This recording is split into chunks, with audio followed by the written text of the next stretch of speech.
we are going to go on to the NFC West, another very juicy division.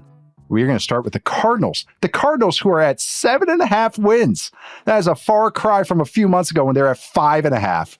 I got to shut up Who about said them. this? You? Yeah, I got to to shut up about the Cardinals, man. But no, it's Cardinals at 7.5 wins. Where are you at with the Cardinals right now, Matt? I mean, geez, bro, 7.5 is just like that's asking a lot. If they win 7 games this year, that's awesome. And I know you and I share a real affinity for the offense and, you know, what they did last year from a structure standpoint, the players now.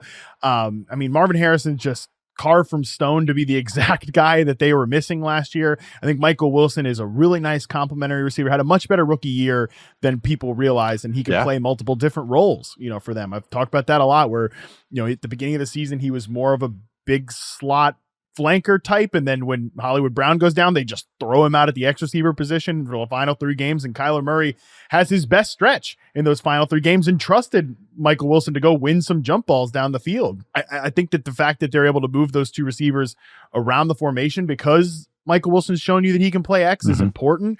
Trey McBride is awesome. I always come back to this anecdote. I've said this on the fantasy podcast like 1,000 times, including earlier today, so it's fresh in the brain. I cannot get it out of my head that Greg Olsen at one point, I think it was during the Texans-Cardinals game at the end of last year, he talked about talking to both Kyler Murray and Jonathan Gannon, how both of those guys were like, hey, Trey McBride, we think you are so good, you should improv on your routes like Travis Kelce. Forget what the play call is and the route design is. Coach say that.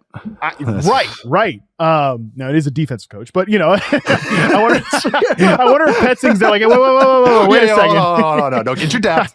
Yeah, nobody invited me to this meeting, but yeah, no, I never like forget that because that's just how good they think Trey McBride is, and he produced like that type of player to end last year. So I'm excited about the offense. The run game obviously was super productive last year, and just sprinkling in Trey Benson should be nice. And, you know, maybe he gets more and more work as the year goes on. I just can't get past the other side of the ball and just where they're at from a personnel standpoint. We'll see how any of this works, but that's why I will go under here just because I think 6 or 7 wins is a really nice season. I can't quite get to, 8, 9 or something like that. This is the most optimistic under I'm going to give. Because I think this is a 7-10 team, a very frisky one. They're playing in the NFC West, by the way. Everyone remember, that's really hard. They're playing these 6 games against a very good division. You kind of nailed it all in the head. I'm very excited about this offense. This is a sneaky top 10 offense just because the run game is going to be legit good. It's well designed. They have multiple backs they can use outside. They have Connor, who's a great hammerhead for it, but you already just mentioned Trey Benson. They also have this other guy, Amari DeMercado, yeah. Amari DeMercado, yeah. And they keep using him as like a scat back. Like they love him. They were using him over Benson in the practices I saw, which I thought was very interesting. A little fancy, if you want to keep that in your back pocket a little bit. But also the tight ends, though. I love them. I really like what they're going to do with them. Petzing loves using multiple tight ends, 2 and 3 tight end looks. I think that's going to be a weapon for them. They're the only team I've seen in recent memory that ran 13 personnel and 7-on-7 in practice, that's something new I've never really seen before. But I love that you brought up Wilson. Wilson makes so much sense in this offense that's going to base out of 12. They're going to run a lot of 2 tight end stuff because McBride's a valid receiver, a much better blocker than people realize. But Wilson he does the dirty work. He can be a big target against zone. He can do some, I don't know what his man stats are, but to me, it's like good, at least in reception perception. I thought he was good against man and press. In eye test, that's what it looks like because he's so strong and such a big target. So, and how they're using him is he's the perfect Z for Marvin Harrison Jr.'s X, and they have size. Like that's real. They have a lot of size when they trot out 12 personnel. That's a big unit with Kyler Murray at quarterback. Greg Dortch hanging out there somewhere too. Exactly. But it's different. It's such a far cry from, remember those Cliff Kingsbury Cardinals receiver rooms that are like 5'9", 5'8", 5'7", 5'8". Now they got size. These guys block. It's an offense that it speaks to me. If anyone's listened to the show for the last 2 months, you could tell that. But it really does, because just the run game's going to be good. It's going to be efficient. It's going to be well designed. They have new innovative stuff they're using with motions and everything. They have the personnel. Paris Johnson Jr. is a really good player. They also have other guys on the offensive line. I like the coach. The defense, though, is more fun than good. It's defense that's going to be a fun 22nd overall defense that will be fun, be interesting, but not overall good. So that's what I keep coming back to. They're a year away there. They know that, I think. Watch the back end of this defense now. Watch Budda Baker, watch Jalen Thompson, watch Garrett Wilson. All the stuff they're doing with those guys is really, really cool. So if you are watching the Cardinals, watch the offense, watch the defensive back end, watch Roy Lopez up front as well. But I'm on the under. When this was 5.5 or 6.5, I was an easy over. 7.5 is a little rich for me. So I think they're a 7 or 8 win team. So I'm going to go with the under there, but do like them. Now on to the other bird team of the NFC West. We have the Seattle Seahawks at 7.5 wins, the same as the Cardinals. One team won 9 games last year, one won 4. Not a ton, but they both are at 7.5 right now. We split the difference. Matt, your feelings on the Seahawks this year? Yeah, I'm pretty optimistic about the Seahawks. The offense, obviously, great personnel. I think Geno Smith I'm probably not the biggest Geno truther in the world. There are people like Greg Rosenthal out there that deserve that crown. But I do like Geno. I think he's good. I think he's a really good quarterback. I don't think, when there was a discussion when they traded for Sam Howell, like, oh, is Geno Smith's job in trouble? Give me a friggin' break. I mean, the thing that destroyed Geno Smith's season last year is they couldn't pass protect. You think you're going to throw Sam Howell out there and get better results? I do not think so. Sacks. That's what Sam Howell does, college and pro. That's all he does. He never takes sacks. Biggest sack eater this side of Justin Fields. So I think that Geno's in a good position here if they can protect him. And that is obviously the big question, because the receivers are good. I think Ryan Grubb, from a route concept standpoint, I can map like all 3 of these receivers onto what they did with Rome Odunze to DK Metcalf, Jalen Polk to Jackson Smith-Njigba. I think Tyler Lockett, I'm the biggest Tyler Lockett guy probably on earth. I do get to hold that title, that I've had my shares on Tyler Lockett Island when they were here to all the way back up to now. Now I do think we're declining a little bit there, but he can still give you some vertical slot stuff. He can still beat man coverage at a decent rate. He's not the same player, but if he's your third receiver, that's a really good third receiver. So right. It's just about not everyone has to catch 1,000 yards and be good. Like, you can still be like an 800-yard receiver and be a really good player for your offense. It comes back to the defense for me, Nate. And one thing I've generally thought with Mike Macdonald is just we watched in Baltimore, like, that unit was great last year, but we know it took a little bit of time for that to seep in. And I think there are talented players on this roster. Leonard Williams, I think, is going to play a pretty cool role for them. Byron Murphy they take in the draft. That's exciting. Yeah. Devin Witherspoon, everyone's excited about to see how Mike Macdonald's going to deploy him. He's not the same pterodactyl that Kyle Hamilton is, but he certainly can be a movable chess piece. I had thought to myself, like, yeah, this defense might get off to a slow start, but then I look at the schedule. They have the Broncos in week 1. They have the Patriots in week 2. They do have the Dolphins and Lions in week 3 and week 4, but we just watched Mike Macdonald put the Dolphins in a blender last year. Now, and the Lions. So, I mean, I don't know that, and then they get the Giants in week 5.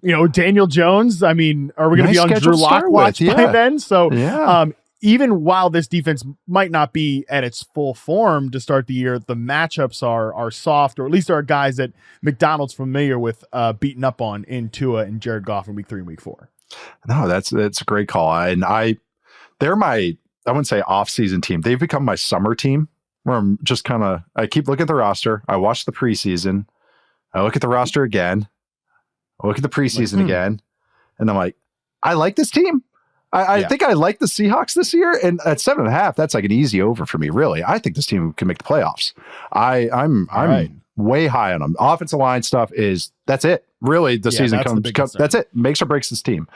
I just think the defense, even what you said, might be a slow start. That's a great reminder, though. Remember 2 years ago when the Dolphins just shredded the Ravens defense. It was an awesome game, just the shootout back and forth between Tua and Lamar. But then they had to reconfigure some of the depth. They put Hamilton in the slot, a bunch of. Sometimes you need to get knocked in the face to change some things, and that was good. Sometimes that could be a catalyst for things. But I just think that no matter what, he's an improvement over what the Seahawks had before at defensive play caller. I just thought those guys were below average. They lacked ideas. They ran the same zone coverages. They're hiding Bobby Wagner a lot. They're hiding Jamal Adams a little bit. So that was also not great for a great situation because those are guys that are the star players, quote unquote, and we can't bench them. I think that's going to help. I wish they kept Jordan Brooks. They don't have Roquan Smith, which that's a big difference when you're trying to run a defense that does a lot. You don't have Roquan Smith. But I do think just because I think he's one of the better defensive minds, I do like the pieces they have up front. You already mentioned a couple of them. They're going to be really hard to run against because of how much size they have. Murphy's a great little different type of player that they have compared to the other guys. So beefier guys. They're kind of tweeners. I like the back end. The offense makes sense to me because Gino's going to be asked to do what Michael Penix did. And it's like, that kind of fits. Stand in the pocket and let it rock. Like let those things rip down the field. And even looking in the preseason, seeing some of the Grubb stuff, I'm really bullish on Grubb. All the tight end motion stuff he was using, the switch release stuff. He loves using switch releases and motioning to those. It's a lot of stuff attacking the seams and digs. Who's really good at throwing those? Gino. Sam Howell is not. But it was kind of cool to see by the time the preseason was over, Howell let a couple of those rip, which I've never seen him do because they're like, those are open. You got to throw them. So I'm just very bullish on this team. I think that was some offensive line improvement. They drafted my guy Christian Haynes from UConn. Looks like he's going to be starting for him. That's some improvement. We'll see what happens with Abe Lucas at tackle. I just think the offense interior improved. Yeah, I know that stinks. But Charles Cross, I think, is going to be in for a big year where he got kind of last year had a rough one with all the injuries and stuff. So I think some offensive line luck, not even improvement, just luck will help this team out. I like the backs too. Even if Walker is more boom bust, he's still explosive. I like Charbonnet. I like the tight ends. It's just a lot that I like. And so that's what just got me to maybe kind of an easy over. Did you say you were over on them as well? Yeah, I'm over as well. Okay. Seahawks. We're a Seahawks pod this year. That's how we're I know. Great. This has never bitten me in the ass before. Never blown up in my face before. If you've listened to any of my content last year. God. Oh my God. There's weeks that I was like, no, they'll be fine. This offense is fine. And it's like, what's happening on third down? It's like, I don't know. The O-line. I can't just keep saying the O-line over there. If you want to see what the Seahawks were last year, watch the end of the Bengals game. Just watch the fourth quarter against the Bengals. You can go on YouTube. I'm sure it's on there, like some highlights, and just watch what happened to Gino in the red zone, where he just getting blasted in the face, couldn't even get a throw off. But all right, next up in the NFC West, the Los Angeles Rams, 8.5 wins. They've had an eventful month. It really feels like they always are having an eventful month. So the Rams, Matt, how are you feeling about the Los Angeles Rams? I feel worse now here at the end of August than I did at the beginning of August. Yep. Like when we did our top 10 offenses pod, where do we have them? I had them ranked high. I think we all had them ranked as a top 5 unit. I think you were probably the most bullish among us. They were the one thing that was in me. Yeah, maybe I had them higher. I might have had them higher. Anyways, the one thing I couldn't get out of the back of my mind even then, even if I didn't say it on the show, I know I've said this at some point this offseason. This has to be, while it's a very exciting unit, and I think dorks like you and I are super we can't stop talking about the identity transformation that they went through last year as this duo and man gap run scheme from what they were and like how cool that is. And McVay's coaching job last year with all of these young players. It's fun to talk about that stuff. The thing I can't get out of the back of my mind is this has to be one of the most fragile units in the entire NFL, like from an offensive perspective. And it's not like they had a clean summer. A bunch of starting offensive linemen, Jonah Jackson, Rob Havenstein, have missed time. Alaric Jackson was banged up and now is going to be suspended for the first 2 games.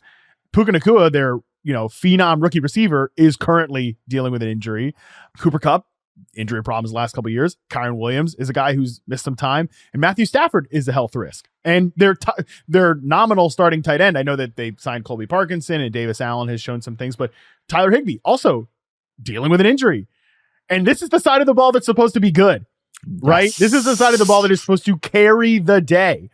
I heard Greg Rosenthal make the point that when Aaron Donald retired, he literally said, like, Ernest Jones, this is your defense now. And Ernest Jones just got traded for nothing a few days ago. A captain on a rookie contract. Right. Like, so I don't know what to think about the defense. And the offense we should be excited about, but if it all goes right, is going to be a top 5 offense. I get that. But it's already not going right, and it's August. And Nate, it's not as if we have, thankfully, we don't have recent evidence of a Rams offensive line tanking an entire season for this team. You mean when the run game couldn't get going, and they had like just that they still did it? It's like that's the formula. And McKay's like, why isn't this working? Why isn't it working? This used to be 5-6 yards a pop with Gurley back throwing 14 passes 5 yards down the field to Cooper Kupp is not working. What's going on? What is going on here? This one from like, I've been beating their drum for months now. Just like, oh man, this offense could be sick. They had so much layers every year. They're tweaking everything. Everything you just laid out went from I was so giddy about everything to now I'm like, this is going to be the whole season. I haven't played a single game. I even little things they did before the injury started hitting was Blake Corum. I like that addition with Kyron Williams. So it's like, okay, give you a little insurance there. Okay, that makes sense. They beefed up the tight end position a little bit. I think they're high on Davis Allen. Colby Parkinson they signed. I was like, oh, okay, you're going to do some tight end stuff, some 2 tight end stuff. All right, I like that. I see that. Higbee gets hurt. Okay, all right. Now I don't like it as much. All right, Kyron Williams at 192 pounds. All right, yeah. Offensive line going down one by one. Okay, I knew they signed Jonah Jackson. I'm like, hell yeah, they signed Jonah Jackson. But in the back of my head, I'm like, he's always hurt. And he's hurt. And he's hurt again. So this was the discussion I had with the Jets earlier this week with Charles. I'm sure we'll get clipped just for this 30 seconds I talk about the Jets because that's how it works. But it's that doesn't matter. Doesn't matter. Oh, you mentioned Jets? Flag it. But Nate, you're too early into your full-time role here to be having grievances with what gets clipped. I complain a lot. It's just mostly private. But what's more realistic? What are you going to bet? If you're a betting man, what are you going to bet on? The thing that happens every single year, which is all these guys get hurt, or the one-off that they don't?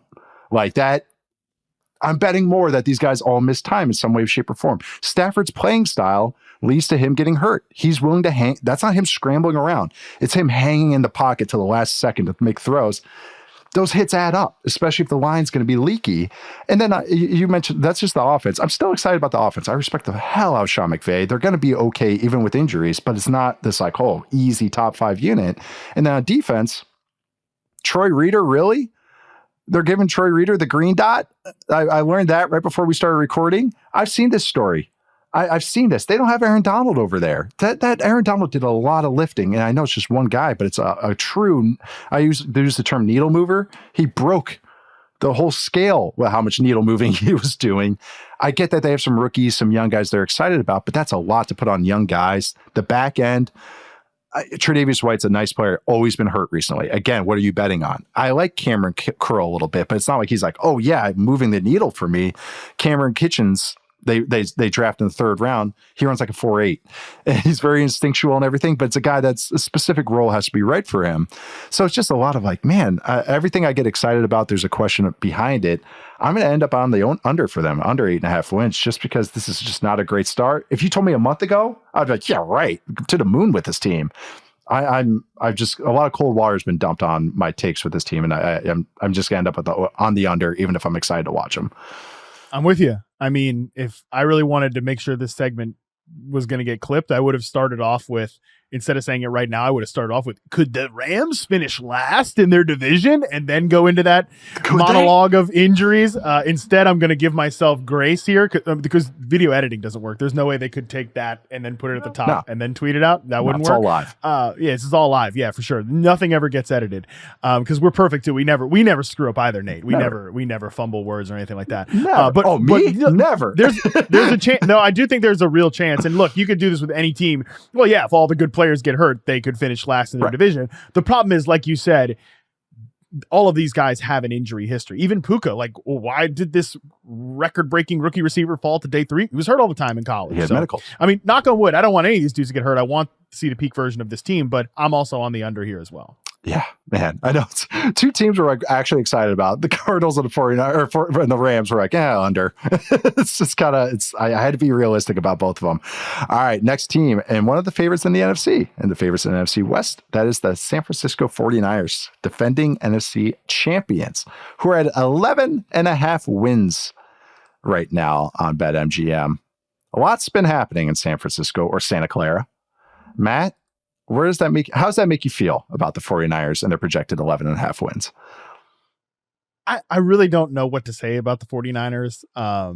That hasn't already been said. This team will be worse if they don't have Trent Williams and they don't have Brandon Ayuk in some shape or form. Plus, like, we're getting to the point now where Kyle Shanahan's saying we're prepping for a week 1 game. These guys are not here. I'm prepping as if they will not be here. And look, September doesn't matter for this team as much as January and hopefully February matter for this team. But shoot, still, you don't want to come out the gate without one of your top 2. I think your best receiver, your best pass catcher, and you're all, not even just all pro, like all world left tackle. They weaponize Trent Williams more than any team weaponizes an offensive tackle. And I'd love for you to kind of expand on that because of just how important he is. But yeah, no, I don't feel great about that. I think I'm still going to take probably the over on 11.5 with this team, but I sure wish we were talking about, man, all the cool stuff they're doing in the offseason instead of it's day 30 of checking in on Twitter for Brandon Ayuk rumors. I'd love it to be something else, but that's what the situation has been. It's the same rumors. They're handshakes. We're looking at film of handshakes and everything. Yeah. Is everything okay out there? That's what I just want to know. Yeah. Everything okay in the Bay Area? It's just, I want to get all these teams I want to get excited about. And I'm just like, this is my number 1 offense. It was all of ours. It was chalk. Boom, boom, boom. All of us. Because it always comes down to Kyle Shanahan. As long as he's there, this offense is going to be good in some way, shape, or form. But is it going to be world-altering, number 1 EPA by 100 points type of offense? Or is it just going to be another good top 10 offense? That's a big difference because this defense, I do think, is going to drop off a little bit. I think they have the stars of stars. They have Fred Warner, Nick Bosa, Travarius Ward, Demonador Lenore. They have the Gravedigger. They have Hargrave in the middle.